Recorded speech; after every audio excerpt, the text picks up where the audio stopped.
Hey, everyone. Hi. Hello. Welcome to another episode of Alice. Hey now. Greg, what are you doing here? Hey, what do you mean? Allison, Where'd you come from, Greg? I came from the world of Childish, and I just want to make sure that your listeners know that you're just as wonderful on the other podcast you do. What if they don't have kids? Don't need them. You don't need them. A lot of our listeners actually tell us they don't have kids. We talk about sex. We talk about all sorts of dirty stuff, Yeah. but also parenting stuff. Yeah, so. Check out Childish. New episodes every Wednesday, wherever you listen to podcasts. Maybe I should have got it fixed. Allison Rosen is your new best friend. Allison, with her good times never end. Allison Rosen, doing the wavy pencil dance again. Allison's your new best friend. Hey, everyone. Hi. Hello. Welcome to another episode of Allison Rosen is your new best friend. I'm very excited to welcome back to the show. It's his third time on. Comedian, podcaster, superstar, friend of Jerry Seinfeld. Unclear if they're actually friends or if Jerry Seinfeld has just championed him.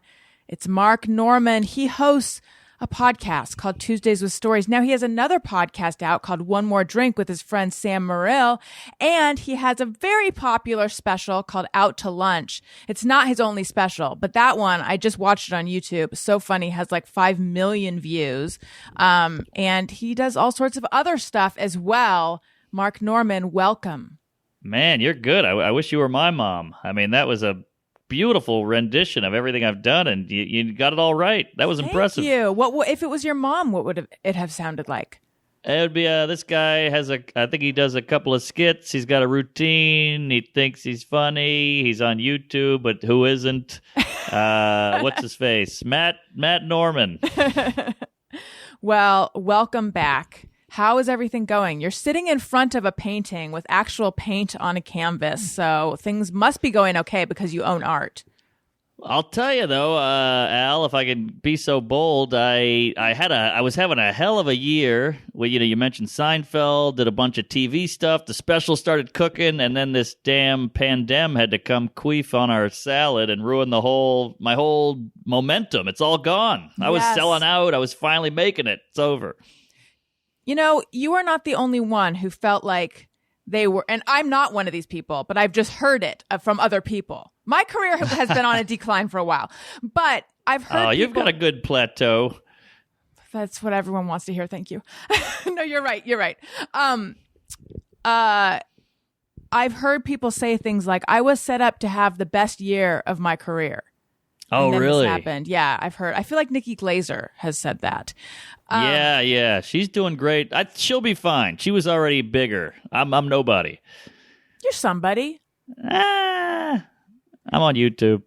Were you beginning to feel like somebody, though? Yes, I was for the first time in my godforsaken life, and it was ripped from me. But I get it. Look, other people lost their business. Their restaurant was in their family for 78 years, and it's all crumbled. So I'm still one of the lucky ones, relatively.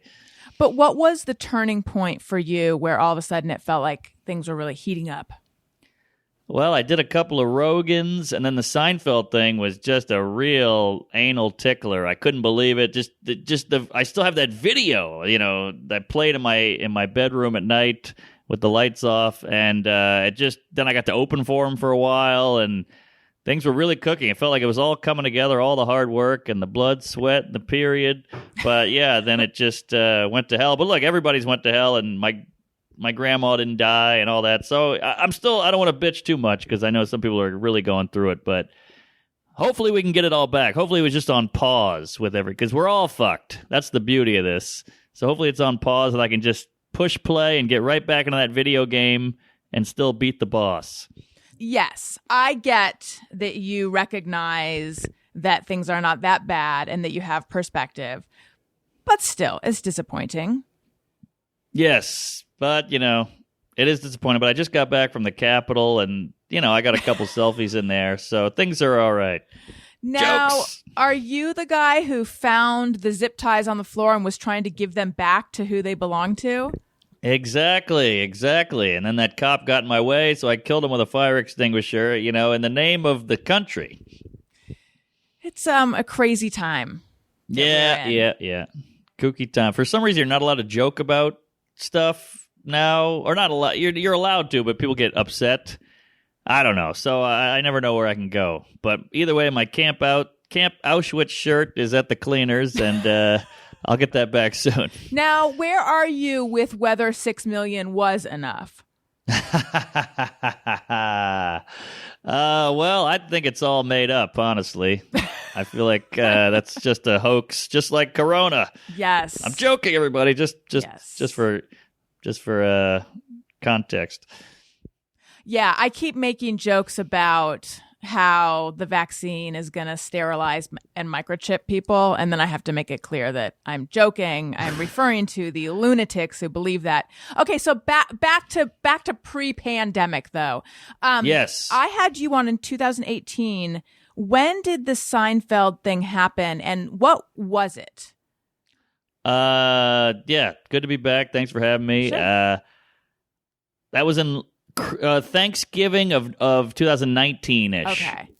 That's when I opened for him, but I guess he did a plug. He was on Mets TV, which is some channel for the Mets that nobody watches on deep satellite cable. And just the weird guy happened to say, all right, we got you in the box while you're here. We're watching the Mets game, but who do you think's the next guy? Who's a comic you like? And he said my name, and my phone blew up. I'd never heard of Mets TV. I was on the road in Buffalo bombing with like 8 people in the crowd. And I came back to the green room, defeated, sweaty. My phone's like a pinball machine. And, I watched the video and I said, oh my God. And I text him immediately, like, you don't know what that means to me. I really geeked out. And he said, no, don't worry about it. You remind me of a young me and blah, blah, blah. Okay, so you texted him, which means that you already knew him. We met once and hung out in a green room, and I was shitting blood the whole time. And then he said, here's my number, just text me whenever. And I go, I'll never use this. And he goes, use it. And I was like, okay. And he texted me like 2 days later. What did he say? I watched his set, and he just treats you like a comic. You're equals. He's like, what do you got on that cemetery bit? And I was like, so now I had to spend 6 hours writing a bit so I could send him anything. I didn't want to send him some shit, so I tried to really work on it. And I sent him a thing. He goes, And I was like, ah. What was a cemetery bit? Was that something you had discussed with him? Yeah, he did a bit, and as I was leaving, I said, that cemetery bit's got legs. There's something there. And he said, oh, thanks. And I go, if you need any help with it, let me know. And I was joking. I was trying to be like a douche. Like, hey, right. You're this legend, but if you need any help from a nobody. Right. And he kind of chuckled. And then a couple hours later, what do you got on the cemetery? And I was like, So I had to come up with a bit. If people want to see the expression of what you were like, youtube.com/Allison Rosen. But for anyone just listening, I would say he said, what do you got on the cemetery bit? And you were like, oh, fuck. Yeah, I wigged out and had a seizure, basically. Do you think he'll use anything you gave him? No, and I would give him shit over the couple weeks, because I would just I want to keep in touch, and I don't want to lose that relationship we have. So I'd be like, what about this for the cemetery bit? It's like a supermodel where you're like, I want to keep fucking, but I don't want her to get annoyed with me and be too clingy. So it's this weird text editing. Is this dumb? I'm showing friends. Or like, you're already gone too far if you're asking me. You got to treat him like a human being. I'm like, I can't see him as a human. I've been watching him since I was 8 on primetime TV with my parents. Right. Come on. So then he said, you're a young him. You're the next guy. And then did things change for you right away?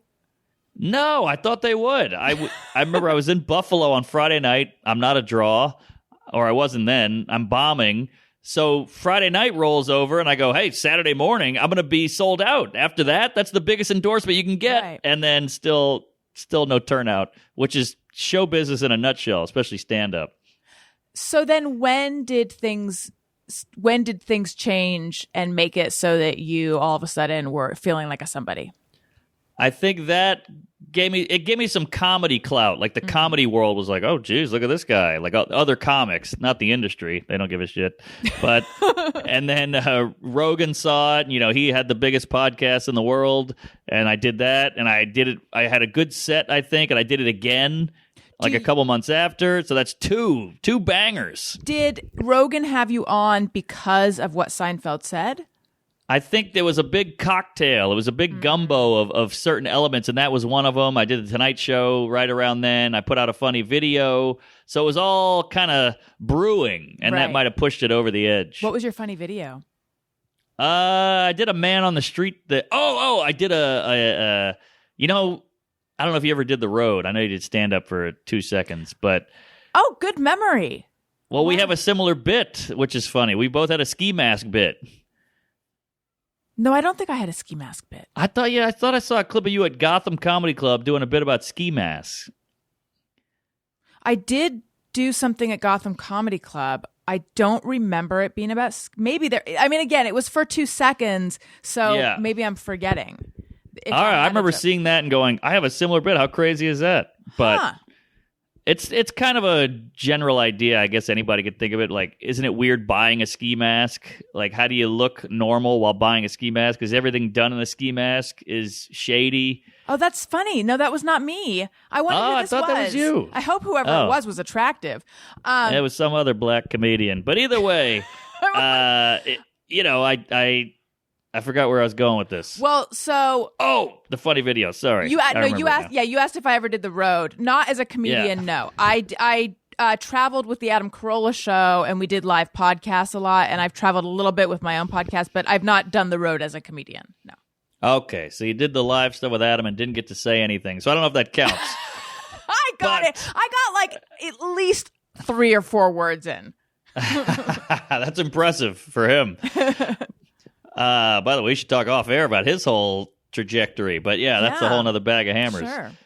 But so I did this morning show. When you do The Road, you have to go, you're in Cleveland, you have to do Good Morning Cleveland or Hello Cleveland or whatever. Yeah. And it's a nightmare, and you have to follow the cooking lady and the guy with the ducklings, like the zoo guy. I actually have, despite I have not done The Road, but I have been a guest on shows like that when I worked at magazines. So I've followed, I think the puppies and the cats that were available for adoption followed me, but I know exactly what you're talking about.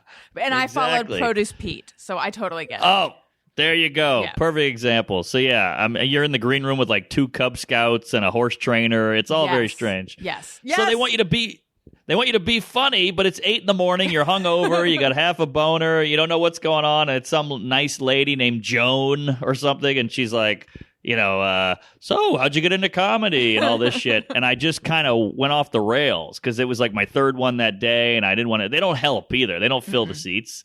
But you're contractually obligated to do it. So I was just like, I'm gay. You ever queef? And I said all these crazy things. And she was like, oh, and it went viral. And so that was like a big one for me. I've got to see that. The funny thing about those shows is that they need their smelling salts and they clutch their pearls no matter what you say. Like, no matter what you say, they are so, like, you did not just say that. Oh, yes. What will they think of next? Like, it's weird how much they live inside a tiny box that is still in 1950s. I know, and the camera guy, if you watch mine, he's dying, so that it's like, okay, so somebody here is normal. Like, if I would have made that joke to you about the Capitol to her, she would have been like, cut the mic. We got to reshoot, But I'm like, I'm just joking. I'm a comedian. You had a comedian on. Then when I do something humorous, you're like freaking out. So it's a weird line to walk. Before it went viral, were they mad at you? A little. They were peeved.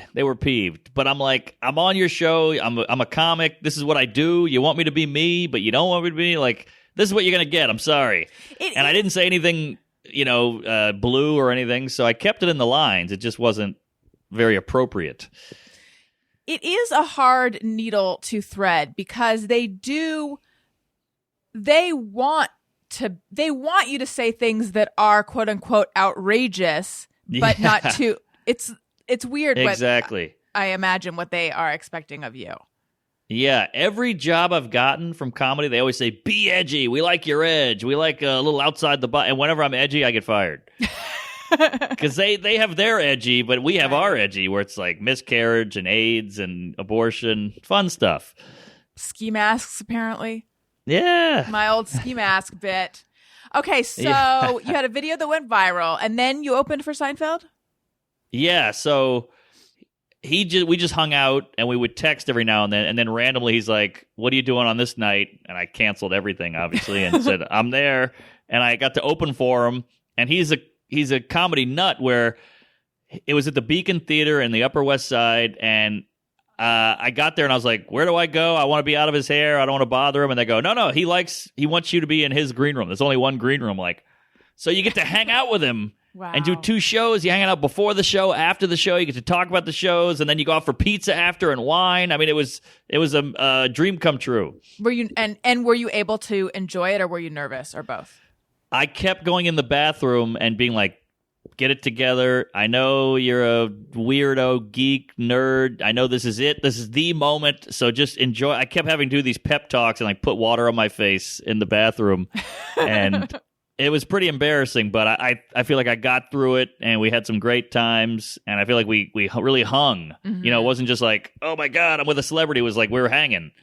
He's so normal. It's wild. Has he given you advice? Yeah, he actually gave. I had a so-so set, and When you opened for him? Yeah, which was devastating, I bet. obviously. And he gave me some tips, and I applied the notes right there on the next show, because you do 2 a night, and it killed. And you want to get mad at the notes. You know, nobody likes criticism. We're all sensitive, but he was right, and it worked. What kind of things? He told me 2 things. One was, he's like, look, I know you're a club comic. I like your writing. You got good jokes, but this is a theater. You got to get out there and move. Like, there's people in 80 rows back in a box seat. You got to perform for them. And I was like, oh, yeah, because, you know, I like to just stand there and deliver the joke, boom, boom, boom, robot style. So that was all him, was just being more of this. And then he gave me something else. Oh, I'm blanking on it. Hold on, brain queef. Shit. You'd think I'd remember the epic Seinfeld notes. I'll remember it. It'll hit me. Okay, it'll come to you.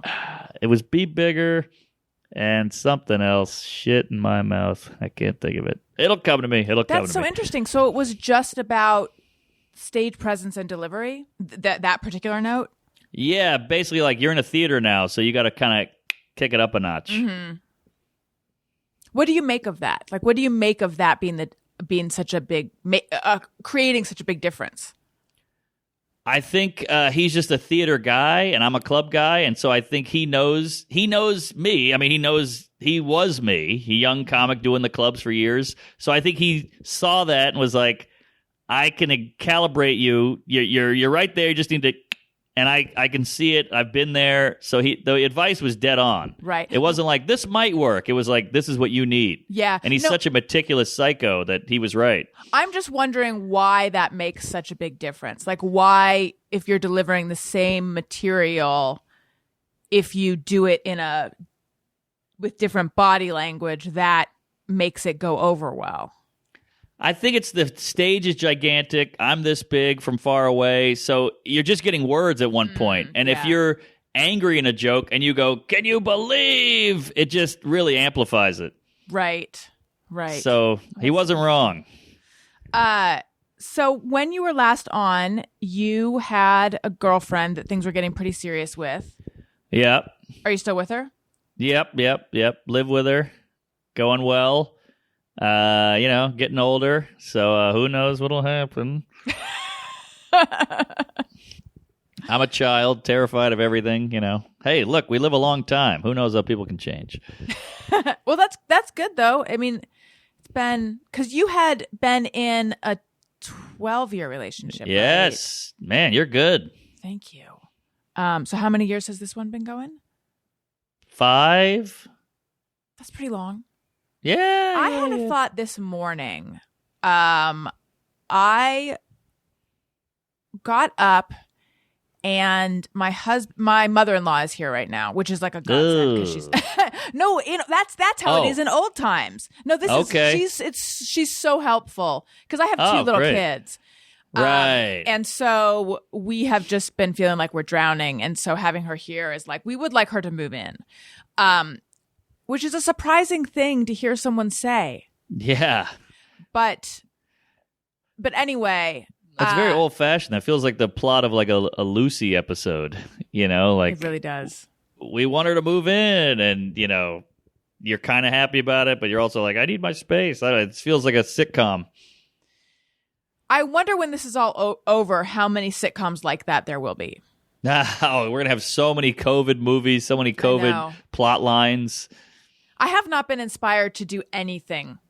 I don't know what that means about me as a creative person, but I don't feel inspired to express anything other than like the bare minimum on a podcast. Well, what are you doing? 2 pods? Yeah, I do 2 pods. 2 pods, 2 kids. I think you got a full dance card there. Thank you. So anyway, I get up and my husband is ranting about something to his mother, something political. And the kids are like running in circles. So Elliot is running in a circle and he's saying, "Look at me, Owen." Elliot is almost 4. Owen is almost 2. So he's running in a circle. "Look at me, Owen. Look at me." And I'm thinking like, Owen doesn't quite understand what there was just so much noise and so much energy. And I sat down at my computer and I thought, if everyone went away for a few weeks, I don't know that I would want them to come back.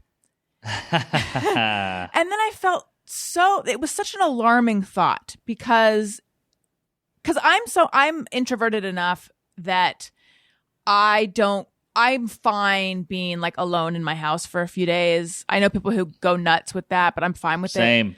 Same.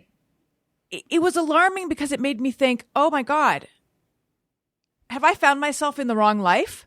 That's what I'm scared of. If I wouldn't miss my kids and I wouldn't miss my husband. And then I consoled myself with the thought, no, this is a pandemic thought. You've been stuck in a house with these people exclusively for however many months. It's normal to desire a little bit of a break. I hope I'm right. Of course. Yeah, I think this is all completely normal. Just don't go the forensic files route, and you're fine. Don't do the antifreeze and the oatmeal slowly every day for a year. But this is work? Completely normal. You're an introvert. You're a creative. You want a little alone time. You got to recharge. Yeah. Come on. I would not feel weird about this at all. I think you're very rational and well adjusted. Thank you very much. How are you doing with being? Well, you've traveled a little bit because I know that because you were supposed to come on in December and then we rescheduled because you were flying into a blizzard. That's right. There was a crazy blizzard here and everything got shut down, so I was kind of down and out. But I've been traveling a lot. I think that's a no-no. But I got to pay the rent. Mm-hmm. I'm getting yelled at by other comedians, and I'm like, well, you have a writing job. You're making a lot of money and have health care and benefits. I make all my money on the road doing live shows, and I've already had COVID, so I'm not nervous about it. But even admitting this now, I'm like, here it comes. I'm going to get shit. But I don't know. I got to pay the rent. I don't know what else to do. I see a lot of comedians who don't. Have you gotten shit for it? I see a lot. You sure. Have. Because I see a lot of comedians doing a lot of stuff where I'll be on Instagram and I'll look at their comments and I'm like, why aren't they getting any shit? Not you. Yeah. I'm giving you a free pass. It's capricious. But there are some who do a lot of, at the beginning, who are doing like a lot of in-person stuff. And I was looking at it being like, why is everyone just so thrilled to see this? What the fuck? Right. So it seems to me like but anyway, so you're saying you do get some pushback. So how's it been traveling? Are you nervous? And also tell me about your COVID experience.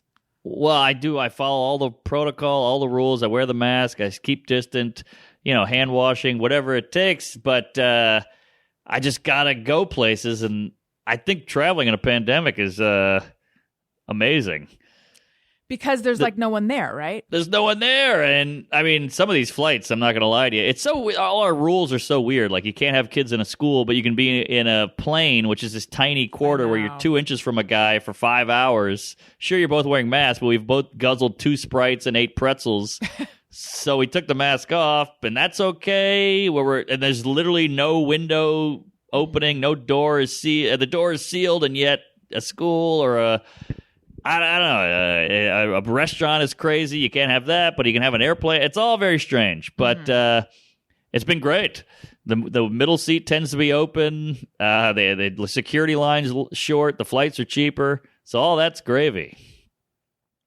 Maybe I should do some traveling. Yeah, go to Mexico. They're open. And then how are the shows? Amazing, because they do like a capacity. So it's all people who are willing to come out. It's all distance. People wear a mask, hopefully.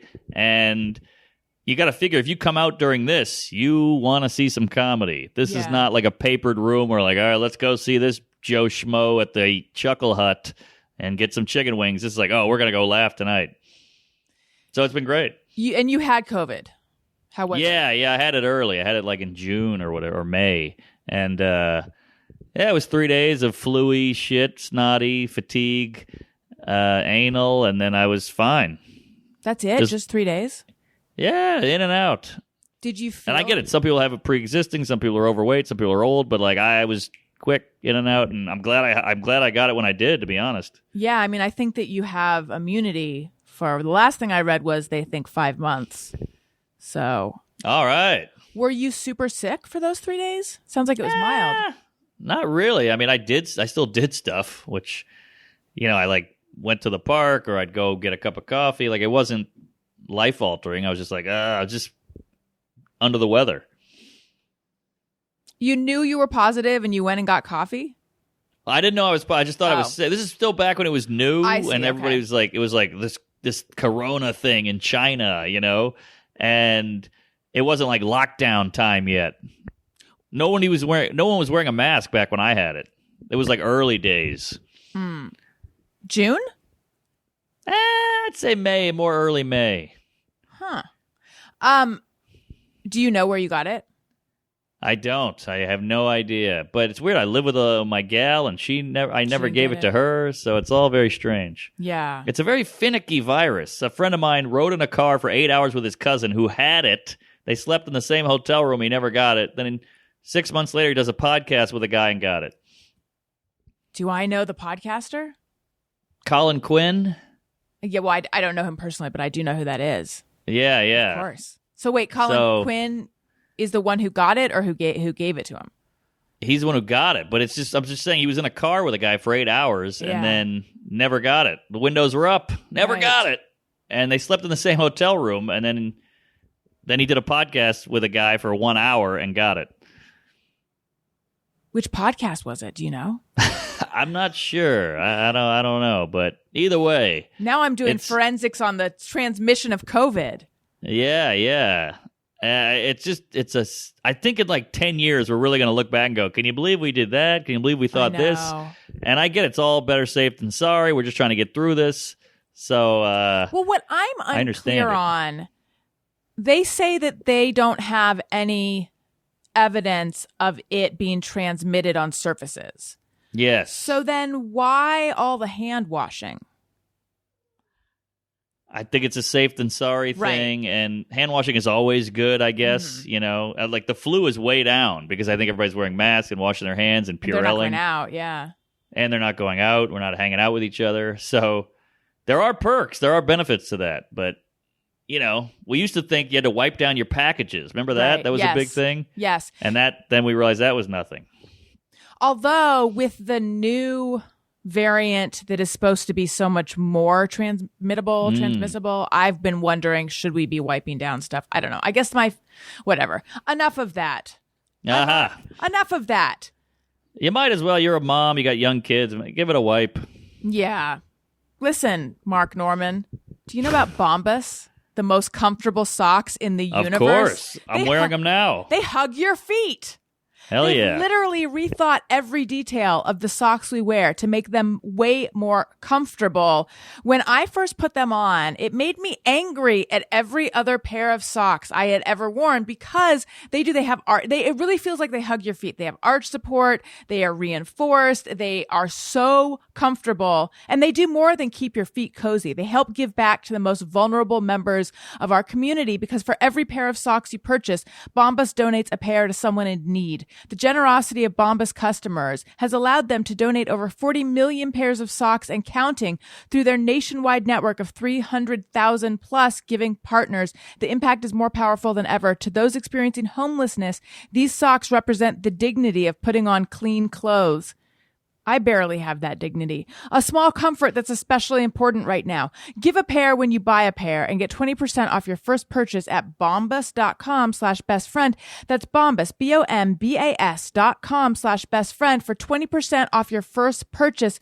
Bombas.com/bestfriend. I also want to tell you guys about an innovation in bedding. The Purple mattress. Throw some bedding on a bunch of different mattresses and sure, they all look alike. The same goes for pillows, but peel away the layers, look at what's inside, and you'll see they aren't all created equal. And that's what makes every Purple pillow and mattress unlike anything you've ever slept on. The Purple Grid sets the Purple mattress apart from every other mattress. It's a patented comfort technology that instantly adapts to your body's natural shape and sleep style with over 1,800 open air channels designed to neutralize body heat. Purple provides a cooling effect other mattresses can't replicate. And I had a little sample that my son, it feels so good to like, it's so, if you like tactile things. Oh, yeah. It's like a little sample of the Purple Grid. My son stole it.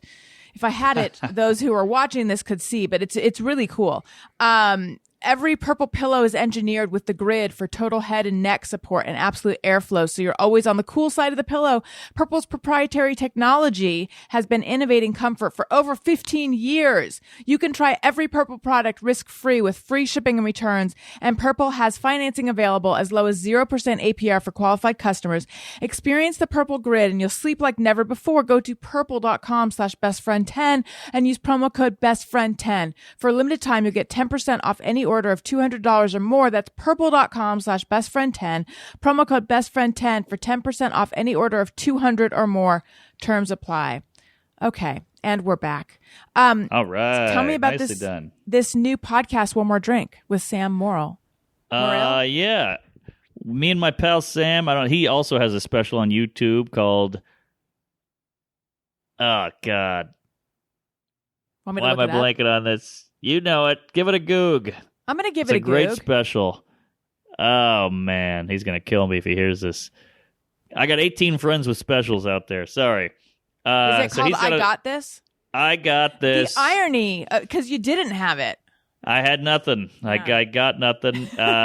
He's good. He's one of the best. And we just are two joke-slinging New York guys who live out here with curly hair and try to write good jokes. And that's really all we can do in life.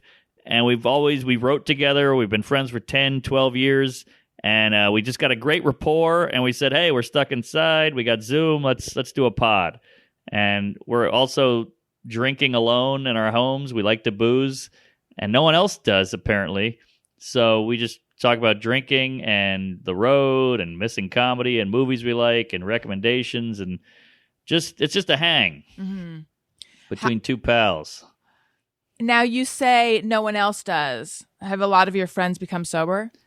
Oh yeah, it's like an epidemic. I feel like when I started, every comic was like this wild, degenerate, psycho guy in a basement talking about his dick and getting drunk after, and you'd hang at a diner and eat eggs and have diarrhea. And then now it's like everybody's health and wellness and meditating and sober, and it's weird. And I'm not saying there's anything wrong with it, but I just feel like we're a dying breed.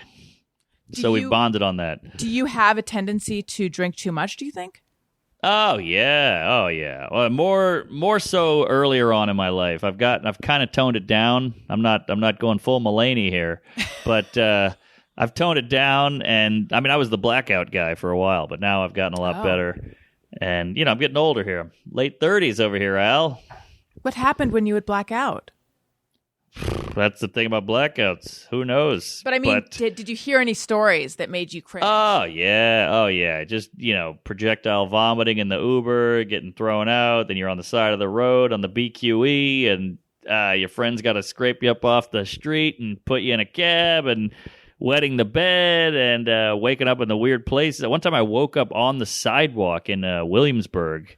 Wow, that was a real eye opener. Do you have any idea how you got there? No idea.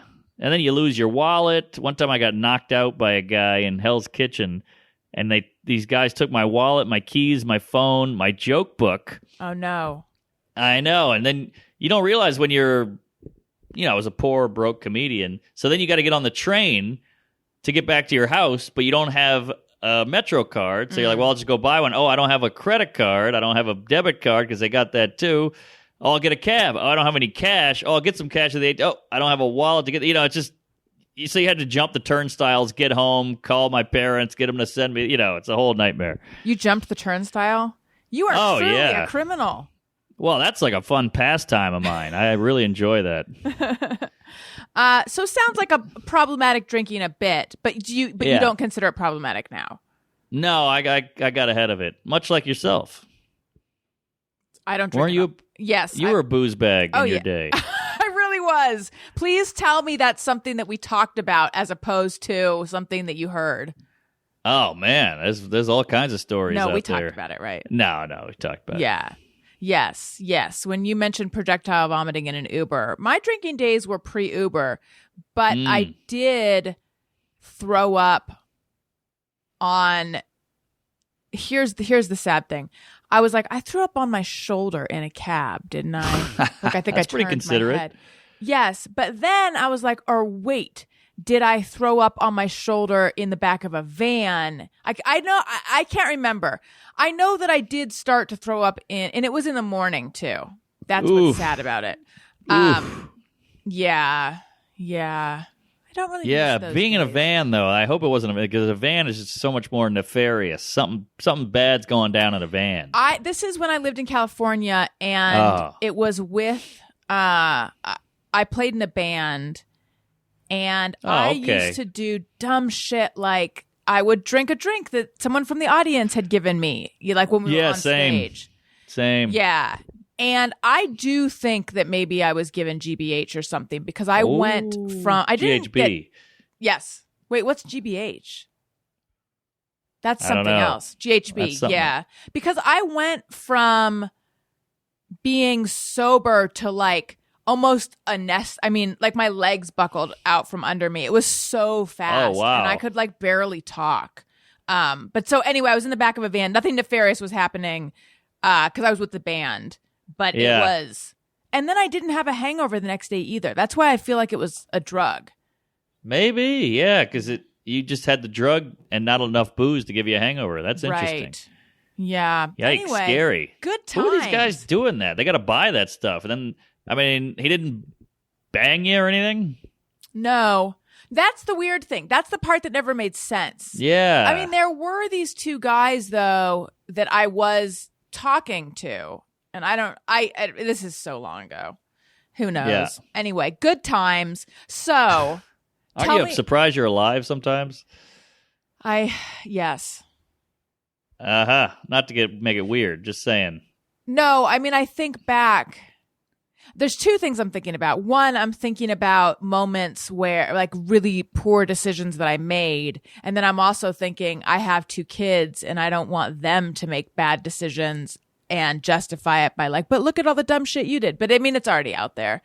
Yeah, I just, the things that I shudder at are in my drinking days, like going home with someone I just met.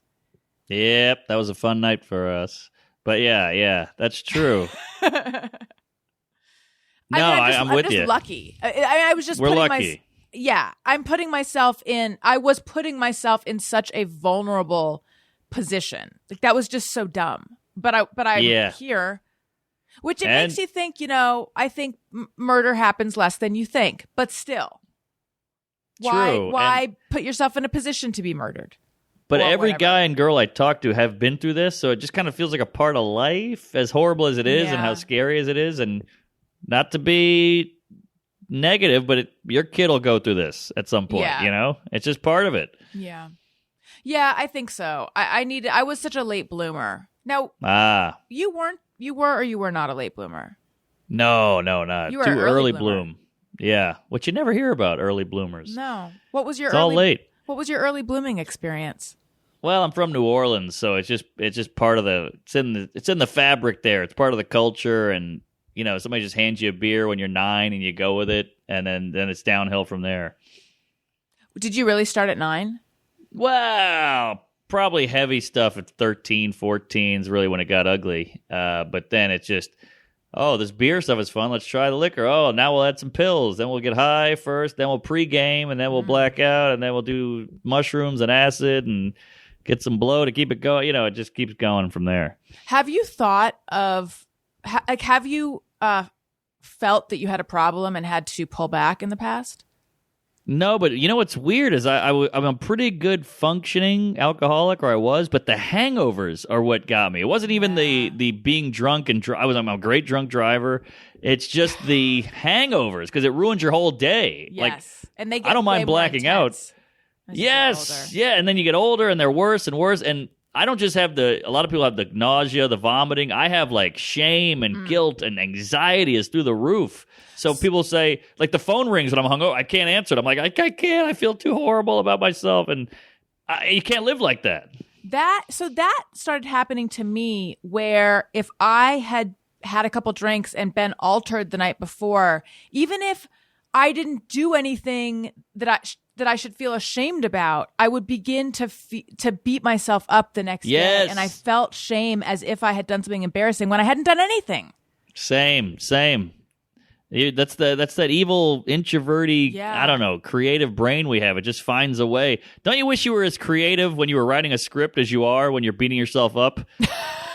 I wish I was that creative. Or when you're like, is that a spot on my dick? What is that? And your brain's just going crazy. Maybe it's this. Maybe it's that. You're like, where's this creativity when I'm shooting a sketch? But I've literally never thought that, but you're so right. Like, my brain can come up with 10 alternate scenarios for why someone didn't write me back or this or that. Yep. But then when I try to write something, nothing.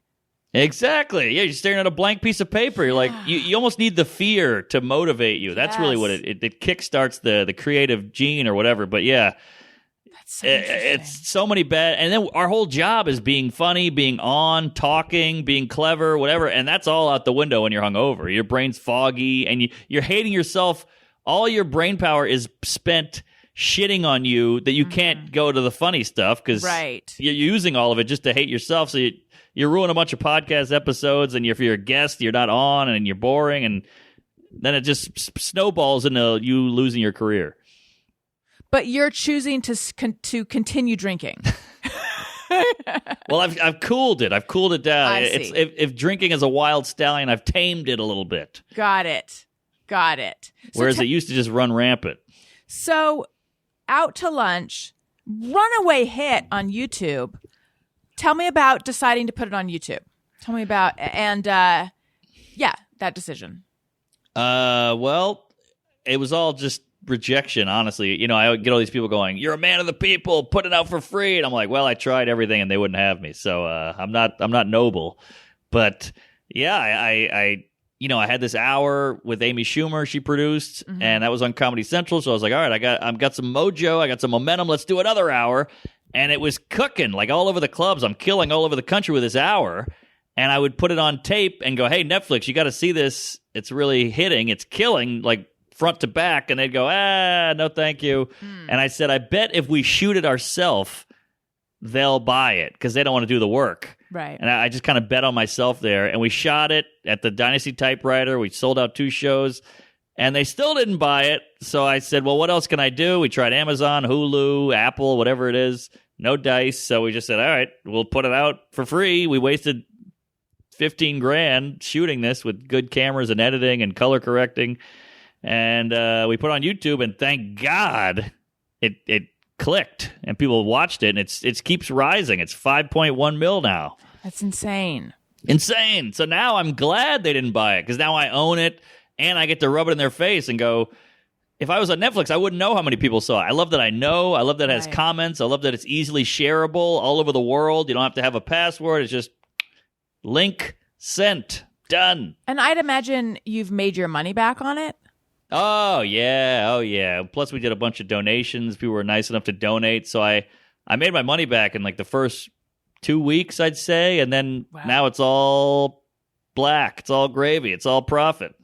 When they passed on it, did they say why? All these places? Well, you get the usuals. Hey, we got a lot of skinny white guys right now. Or, hey, we're only booking famous people. Or, hey, why would we put you on? Nobody's going to watch, which I get. You know, like Sarah Cooper does lip syncing, and she gets a zillion views on TikTok. So they're like, okay, we can translate this to Netflix, so we'll get those zillion views. And so people say, you're putting a lip syncer on? What about this comic who's got a killer hour?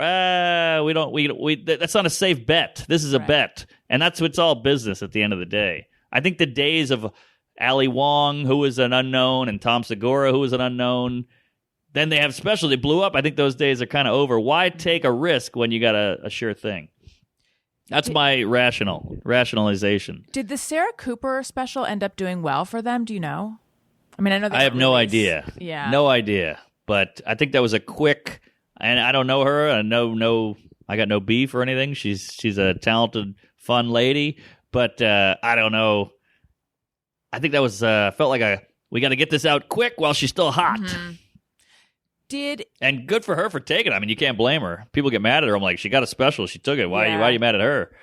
Get mad at the industry. So much has happened since, though, where I wish she was doing her little videos on social media. Yeah, it'd be nice. That's what the people responded to. So why not go back to that? How did it feel when they were passing on it? Pretty low self-esteem. It was kind of. I figured it was crushing. It was a bummer, but it was just one of these like maybe they'll say yes, kind of fingers crossed thing. And when they didn't, you're like, all right, moving on. I mean, that's kind of how it works in this biz. You just kind of gotta keep bobbing and weaving until you find something that connects. Look at Mark Maron. You know, he's been doing stand-up for 600 years, and then he does a podcast out of the blue, and that hits. So you never know. You just got to keep trying shit. Last time we were talking, last time you were on the show, you were out here pitching a show, and you couldn't tell me that much about it, but it involved autism. Yeah. Whatever happened with that? Well, that was one of the 20 shows I've pitched that just went nowhere. Okay. And now I'm pitching a new one that could go nowhere. So I don't get any hopes up. I have no optimism or anything on how it's going to go. I just go, here you go. If you like it, buy it. If you don't, I get it. I'm not getting any more hope going. I'm done with hope. You had pitched 9 shows back then. Yeah. How many have you really pitched now? Probably up to about 15, 16. 20 is an exaggeration, but you get some producers like, oh, I think there's something there. Make a pitch, shoot a sizzle, get a whole thing together, make a package thing, a pitch document. You're like, okay, then you get all excited because you it's like being a casino. You're like, maybe I will win. Maybe I'll hit it big. This could be the one. And then you go out to LA, you go to the boardroom and you pitch it like an idiot. Everybody's just looking at their watch, waiting for lunchtime. You bomb the pitch, you leave, you get in your car, you go to Santa Monica, that takes 3 hours, then you go to Glendale, that takes 9 hours, and nobody buys it, and you fly back home defeated. You know the rigmarole. Yes, but I've only done it twice, and that was enough nightmare. To make me go, I don't know about this. Well, that's why I love YouTube. I mean, it's such a godsend. It's this bittersweet thing, because all these unboxing videos with an Asian kid who's 9 is making $8 million, which good for him, but if this executive in a business suit who knows nothing about comedy gets to tell you, no, we're not going to buy this show, you put it on YouTube, it's a huge hit. It's a great moment. Right. You're like, hey, what do you know? You don't know what the people want. Mark, do you have a just me or everyone, or a hey, go fuck yourself, or both? I've got about 7 just me's if you want to hear them. Let's do those. Okay. Sometimes I ponder on something I have thought just me or everyone.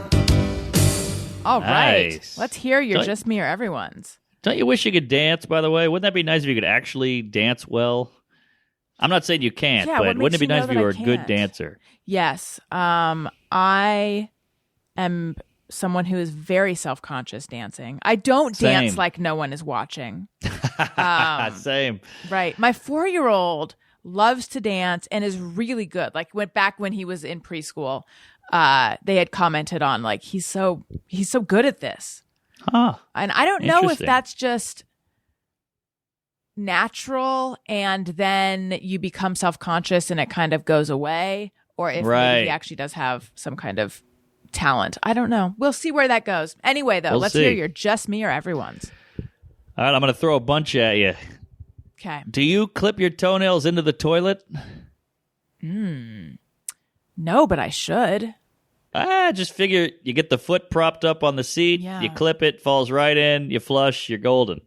You know, here's a gross story. I was clipping my toenails the other day, and at the end, I'm like, wait a minute. Where did all the little bits go? I thought that they were going right here, and then I couldn't find them all.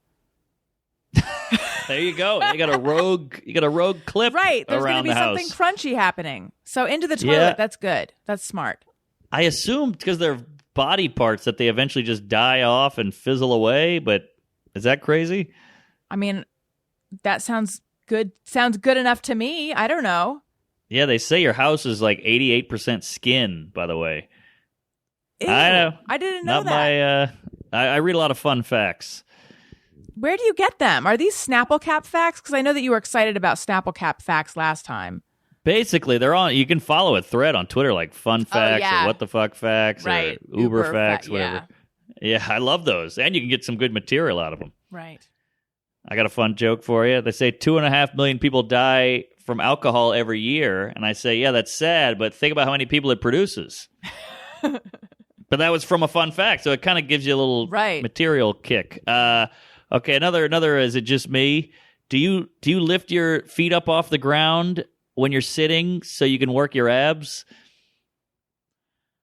No, wait, no, I lift them off the ground. Wait, are you talking about like putting them up or like actually doing Yeah. some kind of? Yeah, Just lift put an inch of air between or 2 inches of air between you and the floor, your feet and the Oh. floor. No, I like to put them up like on an ottoman or something. No, I'm talking about lifting with your muscle. No, that's a good idea though. Look at you. I do it all day, every day. You're working out and no one knows it. I'm doing it right now. Really? So you're just sitting there and just, huh?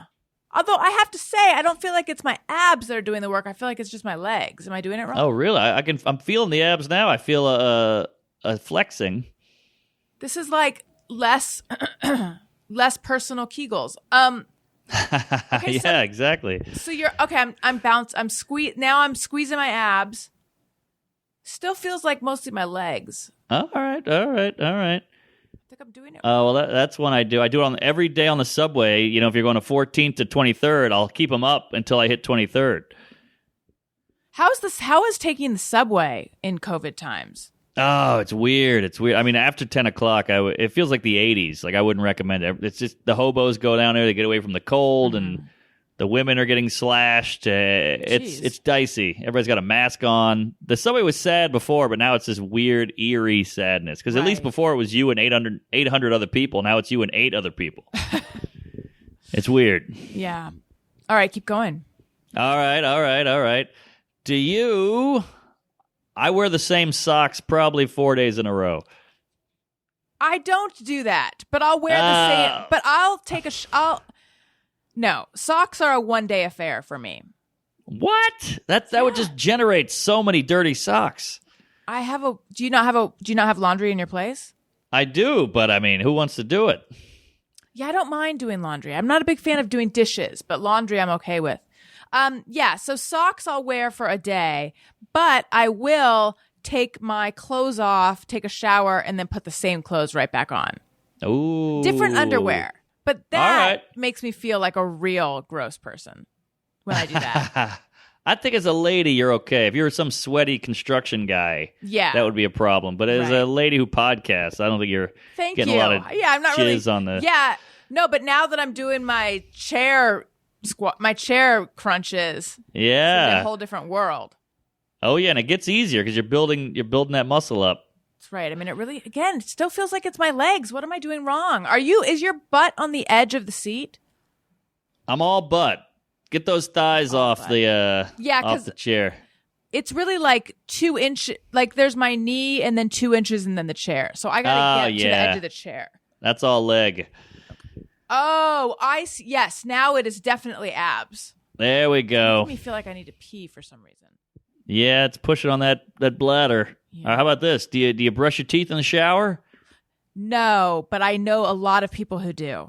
All right. I feel like I like it because it's all one package. Yeah. You don't have to take a shower, get out, brush your teeth, spit in the sink. It's all just in one place. I feel like it's more efficient. You store your toothbrush in the shower. Yeah. I use a Sonicare.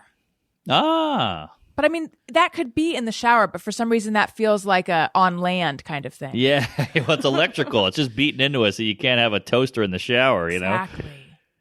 Exactly. What else?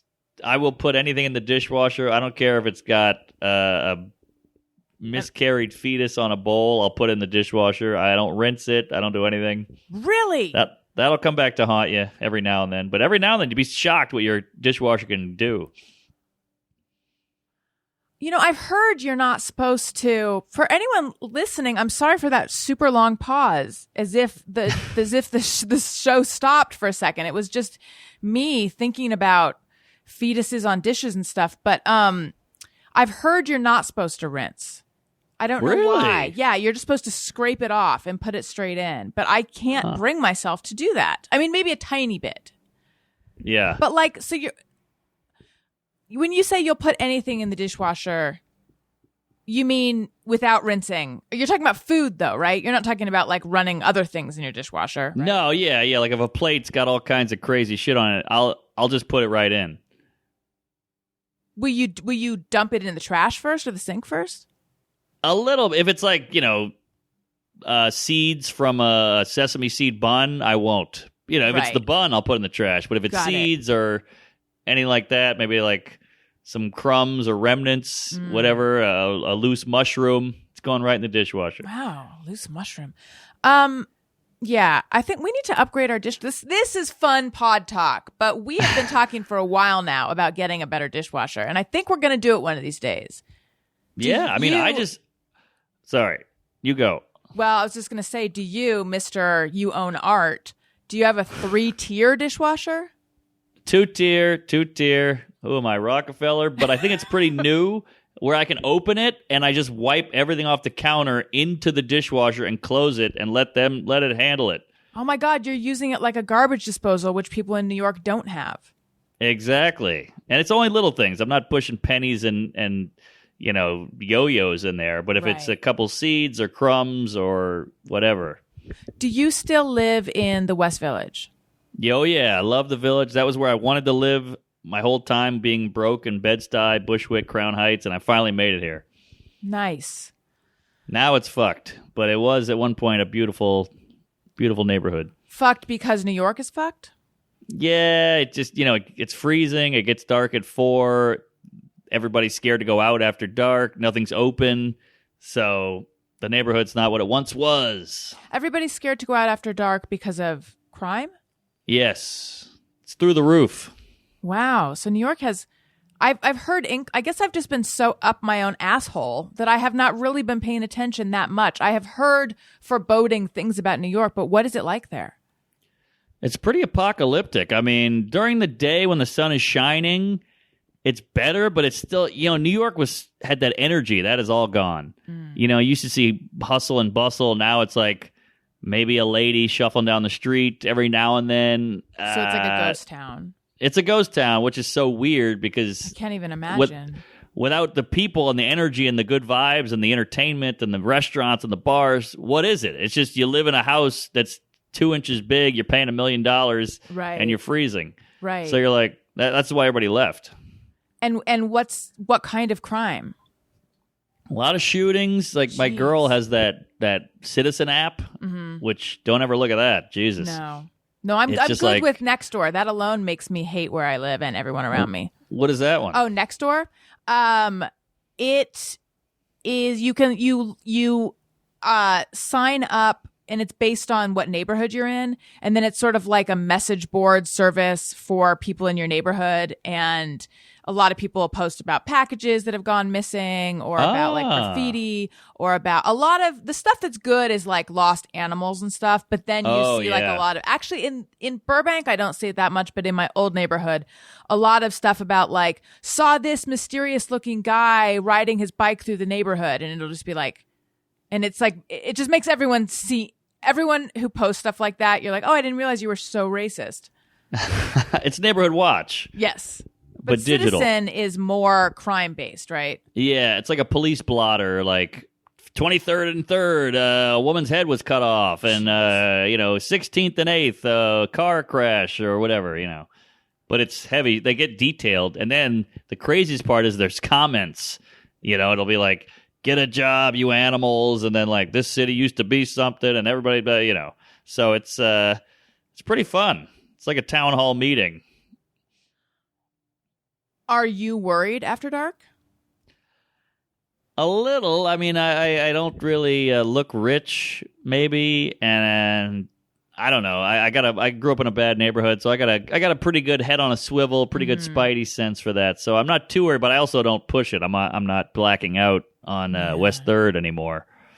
It's interesting. I lived there from 2002 to 2010, and that was not an unsafe time in New York. It was like really? a surprise. I would say a surprisingly safe. Thankfully, I was never the victim of anything, and I felt safe wherever. The only times I would begin to feel a little bit unsafe were if it was late at night and there was like no one around. Yes, but same. I get usually it's the because of there's other people around, you don't feel unsafe. It's hard to imagine. It's hard to imagine New York being as unsafe as it used to be, because it has a history of being a really tough place. Right. But yeah, I agree. I moved here in 2007, and I felt very safe. I mean, I got mugged a few times, but I was also asking for it. But I grew up in New Orleans, and I feel like that was way more dangerous. Mm-hmm. Way sketchier, way scarier, way easier to get away with stuff. New York, at least, there's an eyewitness 2 feet away from you. Right. Or you can run into a bodega. And I feel like New Orleans is a little more spread out, and you can't really get help as easily, so you can get away with a lot more. So that makes me sad that I it's loved so living bad. here, and I like a walking city. Yeah. Is it worse? This is now turned into a hyper local for New York podcast, but is it worse in certain areas than others, or is it like bad everywhere right now? Well, I think crime. the lower socioeconomic is really like the Bronx right now is bananas.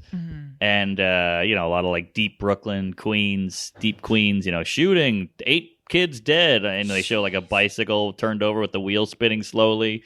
So it's pretty bad. Yeah. But the Manhattan's okay. But you turn on that Citizen app and you're like, oh, geez, a guy's got a machete. Like what year is it? Oh, wow. That was not very uplifting. Speaking of things that are also not uplifting, do you happen to need to tell anyone to go fuck themselves?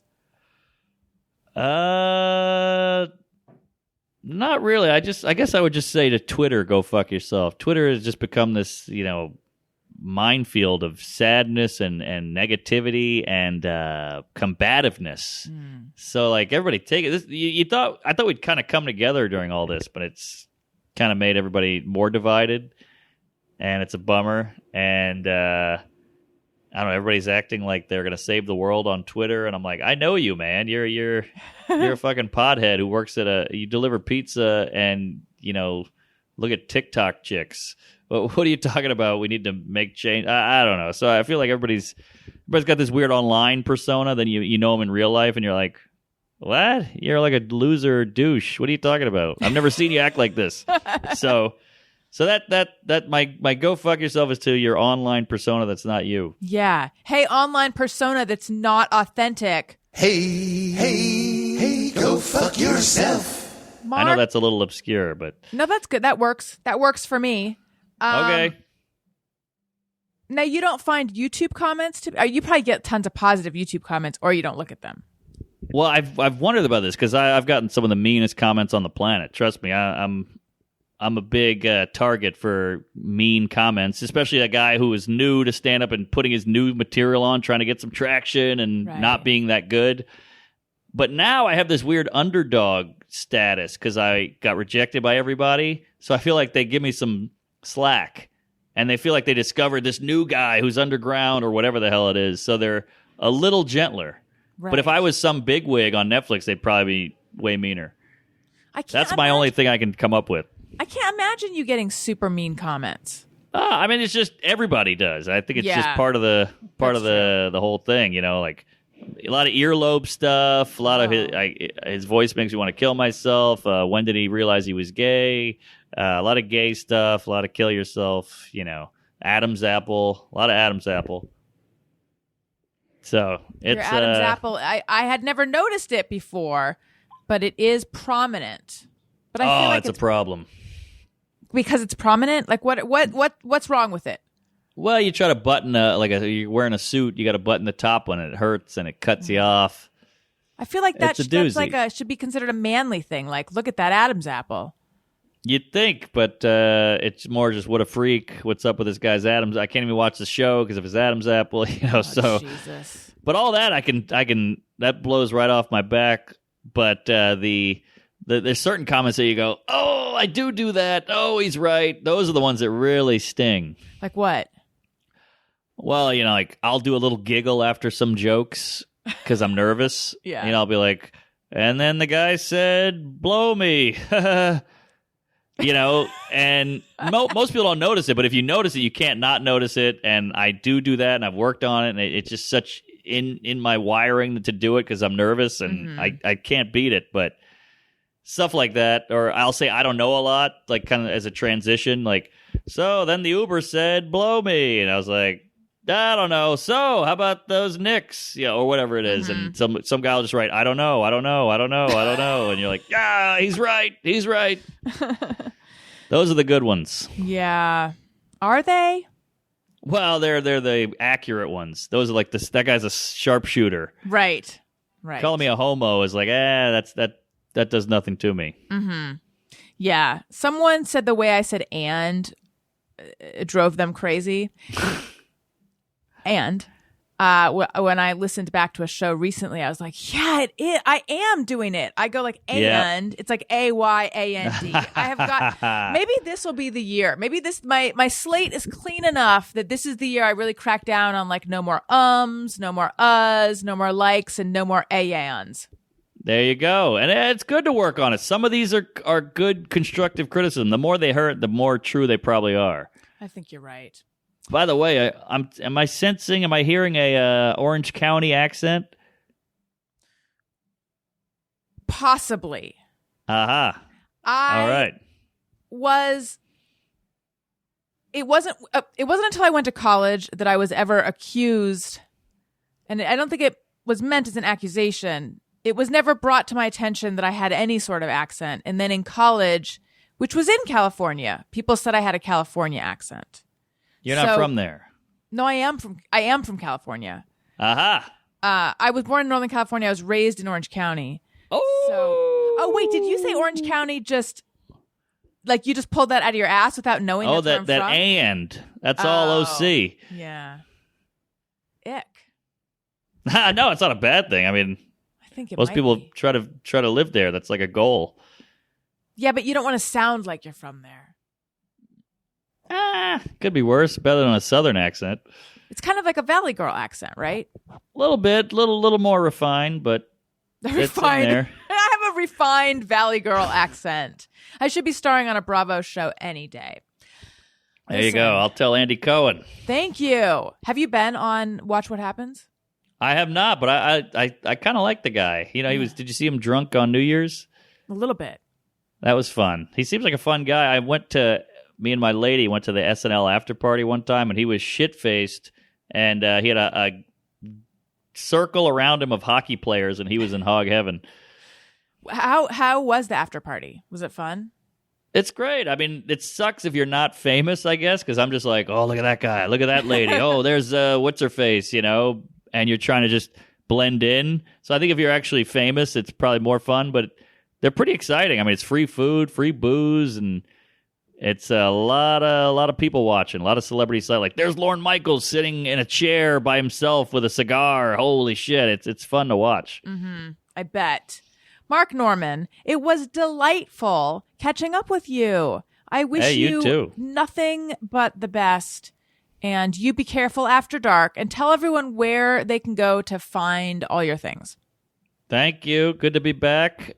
Three's a Charm. I'm on YouTube. Special's called Out to Lunch. Check it out, and tons of other fun videos on my page, marknormancomedy.com, to see where I'm heading towards you in a comedy club, and then listen to my pods, Tuesdays with Stories, and one more drink. Thank you, and praise Allah. And if you like what you're hearing, which I hope you do, please make sure you're subscribed. And if you would be so kind as to rate the podcast, 5 stars is my favorite number, and leave a comment. I read all of them. I read some of them on the show sometimes. It helps out. It helps people find the show. And tell a friend. Listen to my other podcast with Greg Fitzsimmons, Childish. It's our parenting-ish podcast. You don't need children to listen. And I'm on Patreon, and I said and, not and. I hope everyone noted that. Patreon.com/Allison Rosen. Bonus episodes every week, Zoom parties, behind the scenes content, all sorts of fun stuff. I'm also on Cameo. I have a book out. Oh, and I should have mentioned earlier, I've spent so much time curating my Amazon storefront. If you would like to see the beauty products I use, the podcasting gear I used, I have stuff that I recommend for people Elliot's age, for Owen's age. I've got Daniel's Corner, home stuff, food stuff, cooking stuff. I've got so much stuff that I recommend, use, and like. Amazon.com/shop/Allison Rosen. Amazon.com/shop/Allison Rosen. And make sure you're subscribed on YouTube. YouTube.com/Allison Rosen. Follow me on social media, Twitter and Instagram @Allison Rosen. My God, that was so long, Mark. I'm sorry that I made you sit through that. No, that was good. You nailed it. Okay. People need the information. Thank you again so much. Listeners, you matter. Thank you for listening. I love you. Goodbye. Hey, do you know about the Allison Rosen Show? We had a good time.